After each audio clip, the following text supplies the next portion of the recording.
First ಇದನ್ನ ಬಲಗಡೆಗೆ, ಇದು ಬಾಬಿನ ಬಲಗಡೆ ಕೈಯಲ್ಲಿ ಇರಬೇಕು, ದಾರ ಎಡಗಡೆ ಕೈಯಲ್ಲಿ ಇರಬೇಕು. ಈ ಥರ ಹಾಕಿ ಆಮೇಲೆ ಎಡಗಡೆ ಕೈಯಲ್ಲಿ ದಾರ, ಇಲ್ಲೊಂದು ಸ್ಟೆಪ್ ಇದೆ, ಇಲ್ಲೊಂದು ಸ್ಟೆಪ್ ಇದೆ, ಎರಡಕ್ಕೂ ದಾರ ಸೇರಿರ್ಬೇಕು.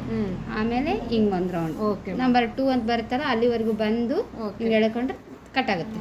ಆ ಥರ ನಾನು ಕ್ಲೋಸ್ ಮಾಡಬೇಕಿದ್ದು. ಇಷ್ಟು ಮುಗಿತೀವಿ ಬಾಬಿನ. ಆಮೇಲೆ ದಾರ ಹಾಕೋದು ತೋರಿಸ್ತೀನಿ.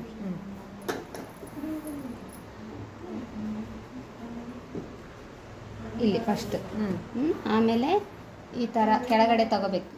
ಒಂದು ಓಲಿಗೆ ನೋಡಿ, ಈ ಓಲಿಗೆ ಬಂದಮೇಲೆ ಆಮೇಲೆ ಈ ಕಡೆ ಬಲಗಡೆ ಬರಬೇಕಿದ್ದು ದಾರ ಮತ್ತೆ ಮೇಲೆಯಿಂದ ನೋಡ್ರಿ, ಈ ಕೈ ನೋಡ್ರಿ, ಇದು ಬಲಗಡೆ ಬಂದು ಒಂದು ರೌಂಡ್ ಈ ಥರ ಬಂದು ಇದು ಕೆಳಗಡೆ ಹೋಗ್ಬೇಕು. ಇಲ್ಲಿ ನಂಬರ್ಸ್ ಇದೆ ನೋಡ್ರಿ, 1 2 ಮೇಡಮ್. ಒಂದು ನಿಮಿಷ, ಇನ್ನೊಂದು ಸರಿ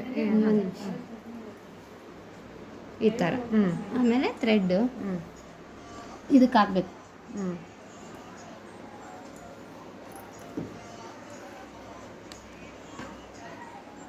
ಈ ಥರ ಇಲ್ಲಿ ಹಿಂಗೆ ಅಂದರೆ ಇಲ್ಲಿ ಥ್ರೆಡ್ ಇರುತ್ತೆ, ಅದು ಸಿಗಾಕೋಣ ನಿಮ್ಗೆ. ಸ್ಟಾರ್ಟ್ ಮಾಡಿದ್ರೆ ಇವಾಗ ಸ್ಟಾರ್ಟ್ ಆಗುತ್ತೆ ಮಿಷನ್. ಓಕೆನಾ? ಸ್ಟಾರ್ಟ್ ಮಾಡಿದ್ವಿ.